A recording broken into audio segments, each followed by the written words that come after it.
Let's look at another example that involves position, velocity, speed, and acceleration, just so that we can get a little bit more practice with these. So suppose a stone is thrown vertically upward from the edge of a cliff on Earth with an initial velocity of 64 feet per second from a height of 32 feet above the ground. The height, which is in feet, of the stone above the ground t seconds after it is thrown is given by this position function. S of t equals negative 16t squared plus 64t plus 32. So we're going to start by finding the velocity v of the stone after t seconds. Notice they said after t seconds. They didn't give us a specific time to work with. So we essentially want to find the velocity function v of t. Well, I know that velocity, that is just the derivative of the position function. So I want the derivative of negative 16t squared plus 64t plus 32.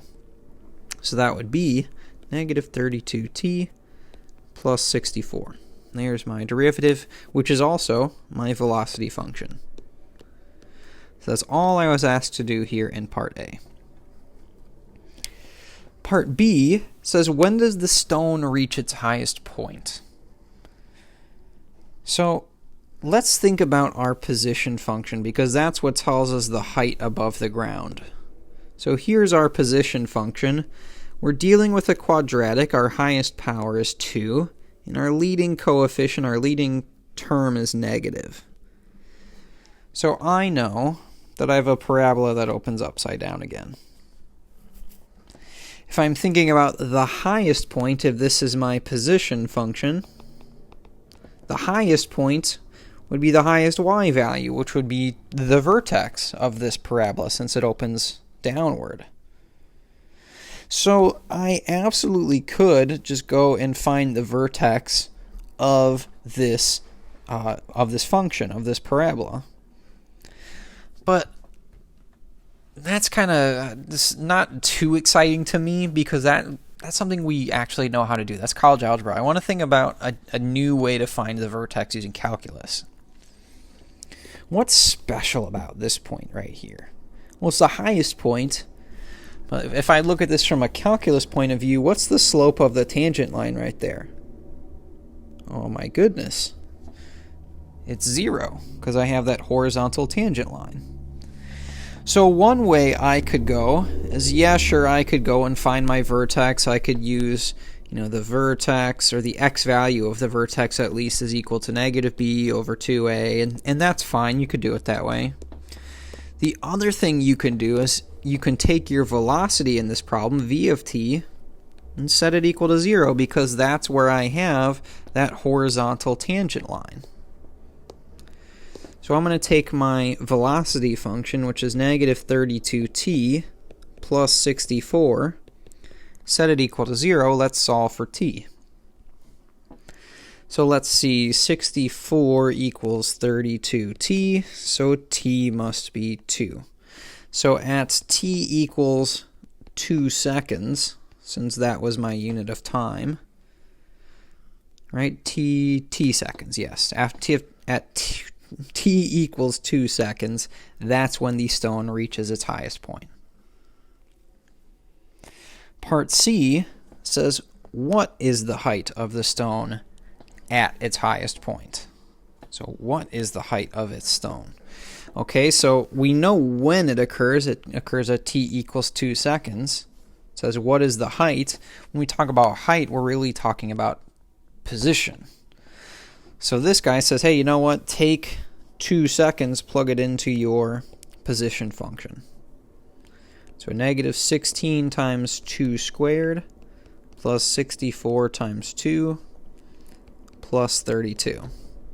Let's plug this in. Let's see what we get. Let's see, negative 16 times 4 plus what? This would be 128 plus 32. So let's see, this would be negative 64 plus what would I have here? 128 plus 32, that should be 160, so this would be 96 feet, it looks like. So that's the height of the stone. That's how high the stone gets. It gets up to 96 feet above the ground, and then afterwards, gravity pulls it back down. Part D says, when does the stone strike the ground? So when does the stone hit the ground? So, okay, when does the stone hit the ground? What's the position if it hits the ground? The height would be 0, right? So I'm looking for, where is the position equal to 0? When does it hit the ground? So I'm going to take my position function, which we said was negative 16t squared plus 64t plus 32. We'll set that equal to 0. We'll solve for t. So this is not particularly nice to work with, but it looks like there's a common factor of negative 16. I'm going to factor that out. That would leave me with t squared minus, 4t minus 2 is equal to 0. Doesn't look like this is going to factor, right? I have, let's see, two numbers that multiply to be negative 2, add to be negative 4. I can't think of any off the top of my head, so we are going to have to use the quadratic formula here. You could complete the square if you wanted to, but I think quadratic formula is going to work out pretty nicely. So t in this case equals negative b, that'll be 4, plus or minus square root of b squared, that's negative 4 squared, minus 4 times a is 1 here, times c is negative 2, divided by 2a, that would be 2 times 1. So this is 4 plus or minus radical 16. Let's see, negative 4 times negative 2 would be positive 8, all over 2. This is 4 plus minus radical 24 over 2. Now, if we wanted to give a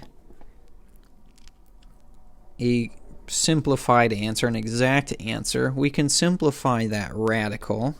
Say that this is 4 plus minus square root of 4, square root of 6, all over 2. 4 plus minus 2 radical 6 over 2 simplifies to be 2 plus minus radical 6. And what I really have right here is I have two answers. I have 2 plus square root of 6, 2 minus square root of 6.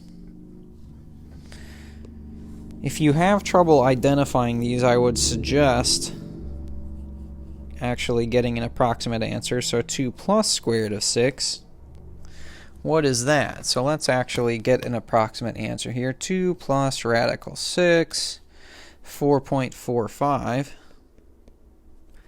2 minus radical 6, what does that look like? Square root of 6, 2.45. 2 minus that value, negative 0.45. I also could have looked at this, I could have said, you know what, square root of 6. Square root of 6 is somewhere between square root of 4 and square root of 9, which is 2 and 3. It's somewhere between 2 and 3. Which means that when I subtract these two, I'm going to get a negative answer. And hey, look at that, I did. So I have a negative 0.45. Remember, these are supposed to represent times. For the purposes of our problem, we're going to assume that time can't be negative, which means that this is not a valid answer. It doesn't make any sense for us. So when does the stone strike the ground? At t equals 2 plus square root of 6 seconds. There is my answer. One more question, actually two more, I'm sorry, that I'd like to ask. Part E says, with what velocity does the stone strike the ground? So I know that it strikes the ground at t equals 2 plus square root of 6. What's the velocity? I want to take 2 plus square root of 6 and plug that into my velocity function, which I've already forgotten. So let me go back and find my velocity function. We said that was negative 32t plus 64. So let's see, negative 32t, that'd be negative 32 times 2 plus square root of 6 plus 64. So this is negative 64 minus 32 radical 6 plus 64. These two cancel. Negative 32 radical 6. And remember, we're talking about velocity here, so we want to give a unit here. Negative 32 radical 6 feet per second. So there is my velocity at the exact instant that the stone hits the ground. Part F here says on what intervals is the speed increasing. This one's going to be a little bit tricky again. So I think I'm actually going to sketch this function out, just like we did last time. So let's actually just draw out what this would look like. Our position function was, let me write this down so that I have it. S of t is equal to negative 32t squared plus 64t plus 16. Is that right? No, I messed this up, didn't I? I'm sorry, negative 16t squared. Negative 16t squared plus 64t plus 32. There we go. I can look at this. We said earlier it's a parabola that opens downward. I can also look at this and say, well, my y-intercept is going to be positive, plus 32. So my position function going to look something like this. And really, because I really only care about when does the stone hit the ground, it only makes sense to look at kind of to the left of that dashed line. So I could actually just go ahead, erase the rest of this. So let me do that just so that we don't get too confused. Velocity function, v of t, we said that was negative 32t plus 64. So we know a few things. We know that this is the line, this is a line, right? Negative 32t plus 64. It has a positive y-intercept, has a negative slope. Positive y-intercept, negative slope, my function is going to be decreasing. And we said the velocity is 0 right here at the vertex. So right there, right here, I believe this was t equals 2. So okay, our velocity then, and let me erase that because it's going to get in the way, looks something, oops, that's not great. That's a little bit better. It looks something like this. Should be a straight line. Mine's not quite perfect. Whoops. Let's see if I can just fix it a little bit. But it should just be a straight line decreasing. It looks something like that. Right? And hopefully we're seeing that relationship again between the vertex where we have that horizontal tangent line and where the velocity, where the derivative crosses the x-axis. Mine isn't quite perfect, but hopefully we get the idea. So this is my velocity v of t. Again, we want to talk about now, where's the speed increasing? Remember, speed can't be negative. Speed is the absolute value of velocity. So anywhere that I have a negative velocity, which would be this region right here, needs to reflect across the x-axis. So my velocity function for this first part would just, or my speed function, excuse me, would fall right on top of my velocity function, just like that. And then as soon as it becomes negative, it's going to flip across the x-axis. So we should see something that looks like this for speed, and I'll actually just write that in speed. So where's my speed increasing? Again, view this as almost like that. Remember I talked about that parametric equation, which is not a word you need to know, but think about time as moving forward, right? So as I move forward, as I trace my speed function, what's happening? Well, to the left, my speed is getting closer and closer to 0. So my speed starts off positive, gets closer to 0. That means I'm slowing down. Well, that's not what I want. To the right, my speed is increasing. It starts off at 0 and then it bounces back up. It's going up and up and up. So I'm gaining speed, we're increasing. So now we just need to talk about where the speed is increasing. We said earlier that it crosses, or I have a velocity of 0, so that means also a speed of 0, t equals 2. Was that the case? I have to double check.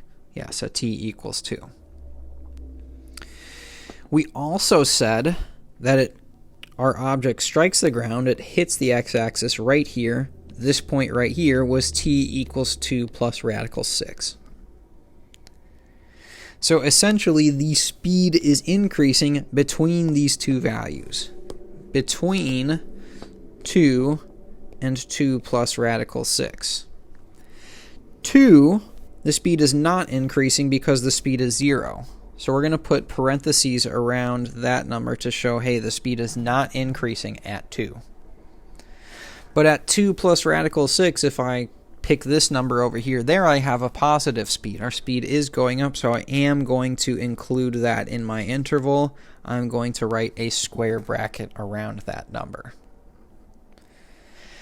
So hopefully this is another example that kind of helps your understanding of velocity, position, and speed and how they're related. We're going to look at one more example after this, kind of just looking at the graph and exploring the relationship between position and the derivative velocity. So let's take a look at that in our next video.